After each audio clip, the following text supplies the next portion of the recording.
Je dirais que c'est très passionnant en fait, que c'est très enrichissant. Voilà. Il y a des belles choses aussi.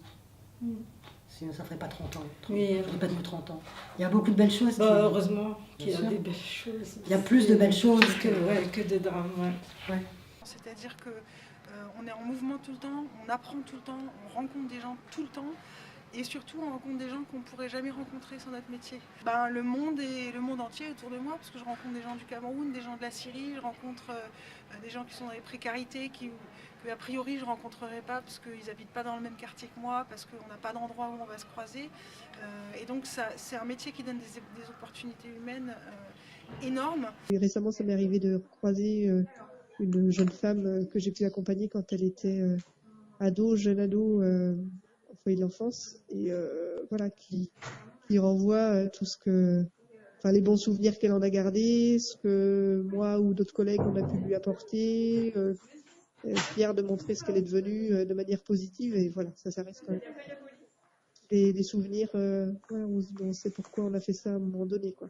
Des opportunités intellectuelles énormes.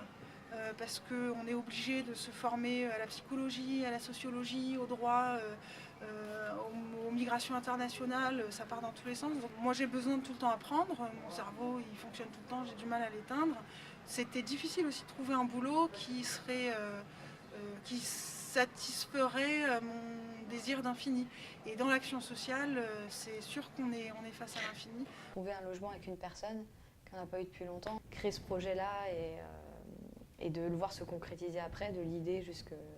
Ça, c'est une bonne partie du métier, on va dire. Quand j'étais sur le terrain au SAMU social, j'avais rencontré un monsieur qui était dans un quartier de Lyon. Il avait une 60aine d'années. Il voulait pas d'hébergement jusqu'à dormir sous un tas de neige quand il neigeait, quoi. Et un jour, il m'a dit, mais moi, en fait, personne croit en moi. J'aurai jamais d'hébergement. Moi, je serai un vagabond toute ma vie, quoi. C'était quelqu'un voilà, qui avait du mal à s'occuper de lui, etc. Ça pouvait laisser entendre qu'il serait pas capable, entre guillemets, en logement, quoi. Et je me suis dit, mais mon sang, c'est fou, en fait, qu'on lui propose pas de logement.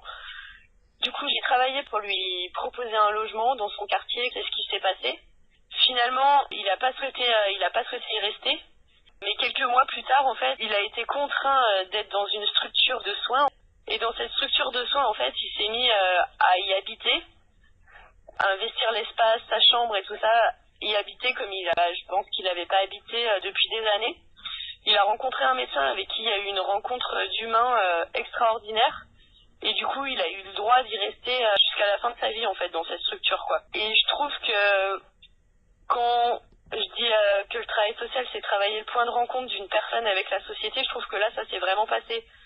Il s'est autorisé à penser que la rue, c'était pas une fatalité. Et en même temps, la société, représentée par l'institution de la structure de soins, a ouvert un peu son cadre pour l'accepter et le garder, parce que c'est une structure normalement où on reste que 2 mois. Hein.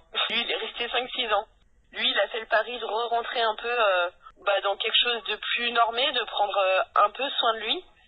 Et eux ont fait le pari de se dire, bon, si c'est ici et pas ailleurs, c'est ici et pas ailleurs, quoi.